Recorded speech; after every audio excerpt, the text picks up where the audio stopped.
আসসালামু আলাইকুম। অনেক দিনের কষ্ট এবং অনেক দিনের পরিশ্রমের পর আলহামদুলিল্লাহ আমরা আমাদের নতুন খামারের কাজ সম্পূর্ণ করে ফেলেছি আলহামদুলিল্লাহ। তো যাই হোক আপনারা হয়তো আমাদের গত ভিডিওতে দেখেছিলেন আমরা আমাদের নতুন খামারের কাজ প্রায় কমপ্লিট করে ফেলেছিলাম। কিছু কাজ বাকি ছিল। তো ওই কাজগুলো আমরা এই কয়েকদিনের মধ্যে কমপ্লিট করেছি। আর আমাদের যে কাজগুলা বাকি ছিল ওই কাজগুলোর মধ্যে ছিল প্রথম কাজ যেটা ছিল এটা হচ্ছে আমাদের খামারের যেই দরজার কাজটা ছিল। তো ওই দরজার কাজটা বাকি ছিল। আর এই দরজার কাজ আমরা নিজেরা করতে পারি না। তো যার জন্য আমরা একজন কাঠমিস্ত্রিকে বলি। তো উনি এসে আমাদের খামারের দরজার মাপ নিলেন। তো মাপ নেওয়ার পরবর্তীতে উনি বললেন যে এই রকমের কাঠ লাগবে। তো আমরা ওই কাঠগুলা সমিলে গিয়ে চিরিয়ে নিয়ে এসেছিলাম। তো ওইগুলা নিয়ে আসার পরবর্তীতে উনি রাত্রে এসে আমাদের খামারের সম্পূর্ণ যেই ঘরের দরজার কাজ যেটা ছিল ওইটা সম্পূর্ণ উনি কমপ্লিট করে দিয়ে যান। তো পরবর্তীতে আমাদের আরো একটি কাজ ছিল যেটা হচ্ছে আমাদের খামারের বেড়ার পাশে আমরা সম্পূর্ণ বেড়ার পাশে আর কি কিছু টিন দিব। তো ওই টিনগুলা দেওয়ার কাজ বাকি রয়ে গিয়েছিল। তো ওই টিনগুলার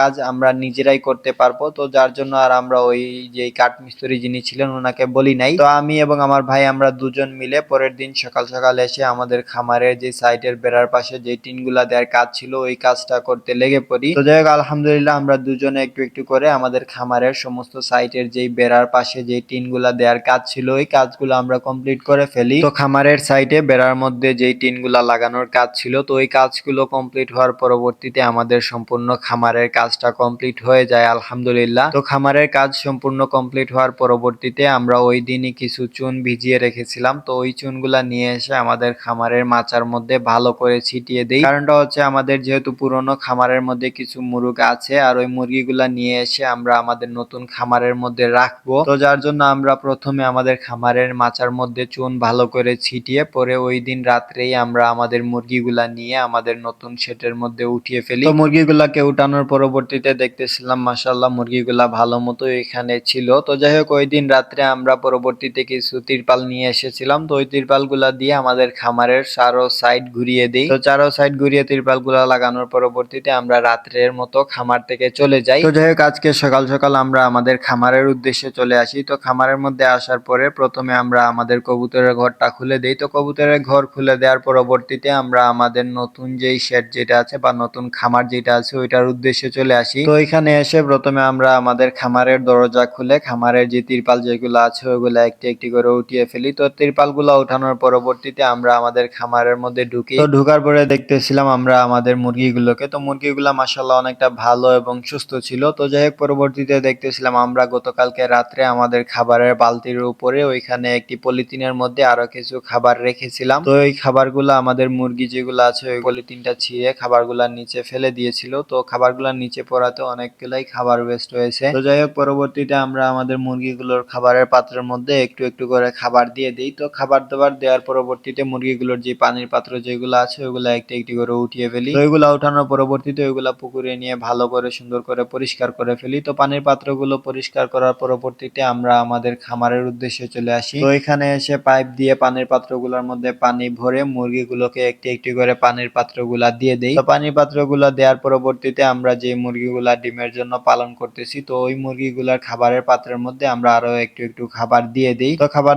দেওয়ার পরবর্তীতে আমরা খামার থেকে চলে যাই। তো যাই হোক আজকের ভিডিও আমাদের এতটুকু। আপনারা সবাই আমাদের জন্য দোয়া করবেন, আমাদের খামারের জন্য দোয়া করবেন। আল্লাহ তাআলা যেন আমাদের খামারে এবং আমাদের ব্যবসায় বারাকাত দান করেন। আপনারা সবাই আমাদের জন্য দোয়া করবেন। আসসালামু আলাইকুম ওয়া রাহমাতুল্লাহি ওয়া বারাকাতুহু।